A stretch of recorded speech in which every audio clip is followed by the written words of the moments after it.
Hello, ഒരു ചെറിയ cardboard house ഉണ്ടാക്കാനുള്ള പരിപാടിയിലാണ് കേട്ടോ. പക്ക ഹൗസ് കച്ച ഹൗസ് എന്ന് പറഞ്ഞിട്ട് സ്കൂളിലേക്കുള്ളൊരു പ്രൊജക്റ്റ് വർക്കാണ്. എൻ്റെ ഫ്രണ്ടിൻ്റെ കുട്ടിയുടെ സ്കൂളിലേക്കുള്ള പ്രൊജക്റ്റ് വർക്കാണ് എന്നെയാണ് ഏൽപ്പിച്ചിട്ടുള്ളത്.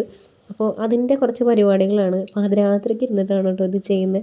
ഇത് ചെയ്ത് ഇത്രയായപ്പോൾ തന്നെ 3:20 സമയം പുലർച്ച. അതിന് ശേഷം പിന്നെ ഞാൻ രാവിലെയാണ് അത് ചെയ്ത് കംപ്ലീറ്റ് ചെയ്തത്. അതുകൊണ്ട് ഇതിൻ്റെ സ്റ്റെപ്പ് ബൈ സ്റ്റെപ്പ് വീഡിയോ ഇല്ല. നിങ്ങൾ പറയുകയാണെങ്കിൽ നമുക്കൊരു വീടും കൂടെ ഉണ്ടാക്കാം കേട്ടോ. നിങ്ങൾ പറയുകയാണെങ്കിൽ മാത്രം ഓക്കെ. അപ്പോൾ രാവിലെ ആയപ്പോഴത്തേക്കും ഞാൻ എൻ്റെ കുറച്ചും കൂടെ ഡീറ്റെയിൽസ് ആഡ് ചെയ്തിട്ടുണ്ട്. ആ ഗേറ്റിലും തൂണിലൊക്കെ ഗോൾഡൻ കളർ പെയിൻറ്റ് വെച്ചിട്ടൊന്ന് ലൈൻ ചെയ്തെടുത്തിട്ടുണ്ട്. ഇത് നമുക്കില്ല 2 ചെടിയും കൂടെ ഉണ്ടാക്കണം കേട്ടോ. കാലത്ത് എനിക്ക് കുറച്ച് തിരക്കുണ്ട്.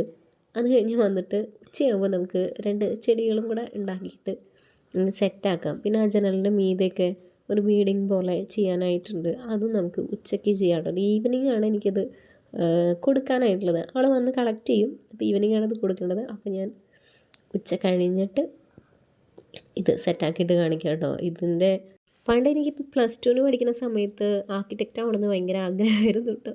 പക്ഷേ എനിക്ക് അതിൻ്റെ എൻട്രൻസ് എക്സാമിന് പോകാൻ പറ്റിയില്ല.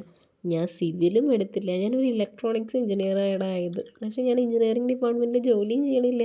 അതാണ് വേറൊരു ടെസ്റ്റ്. എനിവേ, എൻ്റെ ആർക്കിടെക്റ്റ് ആവാനുള്ള ഒരാഗ്രഹം ഞാൻ സാറ്റിസ്ഫൈ ചെയ്തത് ഈ ഒരു 2 വീടുണ്ടാക്കിയിട്ടാണ് കേട്ടോ. എനിക്ക് ഭയങ്കര സന്തോഷമായി. ഇത് ഭയങ്കര ഒരു മനസ്സ് നിറഞ്ഞാണ് ഇരുന്നത് ഈ വീടുണ്ടാക്കിയ സമയത്ത്. അപ്പോൾ ഇതാണ് എൻ്റെ വീടിൻ്റെ കംപ്ലീറ്റ് ലുക്ക്. അപ്പോൾ നിങ്ങൾക്ക് ഇഷ്ടമായിട്ടുണ്ടെന്നുണ്ടെങ്കിൽ എന്തായാലും കമൻറ്റ് ചെയ്തിട്ട് പറയാം കേട്ടോ. അപ്പോൾ അത്രയേ ഉള്ളൂ. Thank you.